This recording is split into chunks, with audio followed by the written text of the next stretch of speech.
from all 32 teams, and people can submit their friends, their family, their coworkers that they think are the best fans of their particular teams. This year was an amazing ride with the Fan of the Year, especially during what was a global pandemic. And at the end of it, each fan was invited to then make a pick at the 2021 NFL Draft. Here is some footage from what went down back in April in Cleveland. Here's our Fan of the Year finalists from each NFL team.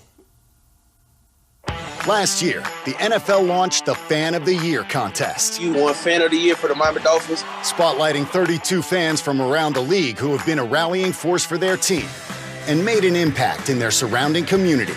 Are you kidding me? So, with the highly anticipated return of the NFL Draft, We're on the clock. all 32 Fan of the Year nominees were invited to Cleveland to represent their team.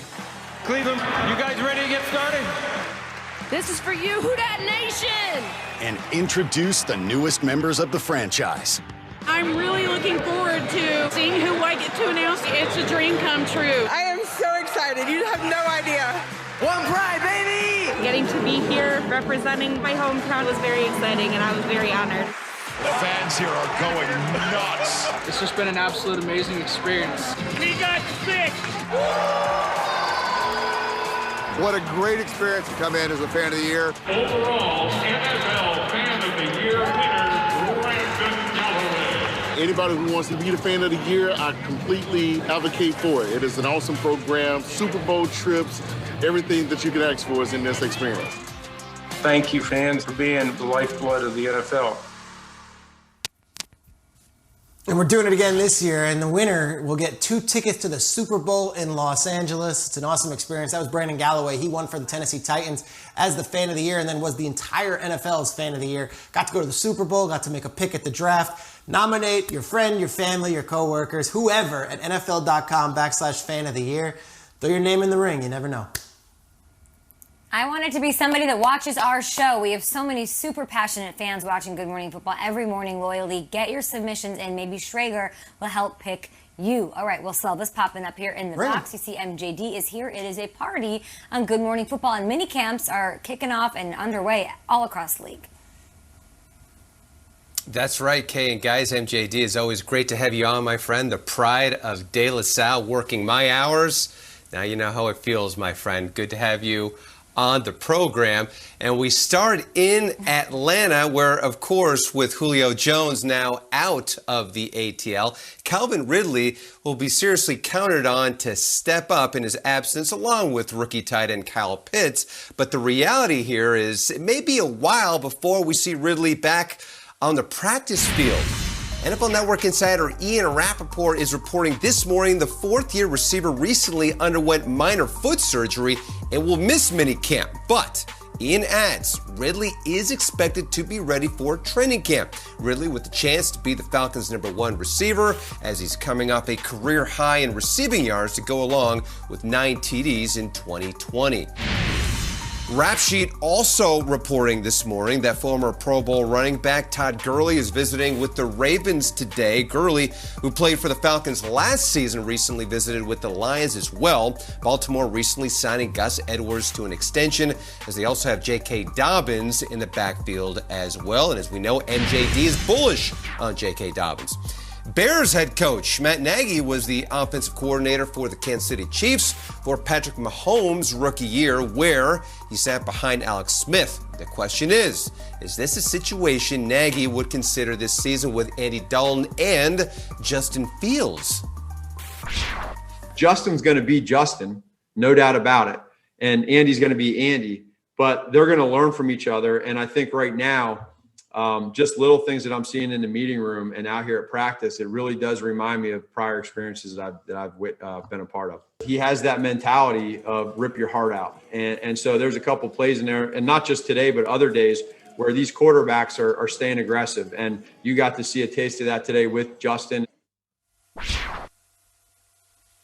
The rip your heart out mentality. I like it. Now, ideally, it sounds like they would want to see Fields sit a little bit behind Dalton, much the way Mahomes sat behind Alex Smith in Kansas City. But, Kane, guys, as we know, if the Bears get off to a slow start, the natives will get restless and will want the rookie who has that rip their heart mentality for sure. Appreciate you, Will. We'll talk to you in a bit. You're setting up a quick convo here on GMFB. While he's saying these impressive things about young Fields, the rookie, he's also holding firm, Matt Nagy is, that Andy Dalton is his quarterback one. Kyle, if he keeps impressing, and if Matt Nagy keeps standing at the podium and saying impressive things about the rookie, how long can he keep calling Justin Fields the quarterback two? I will remind everyone, it's June, it's early. I think it's unwise to name a starter right now.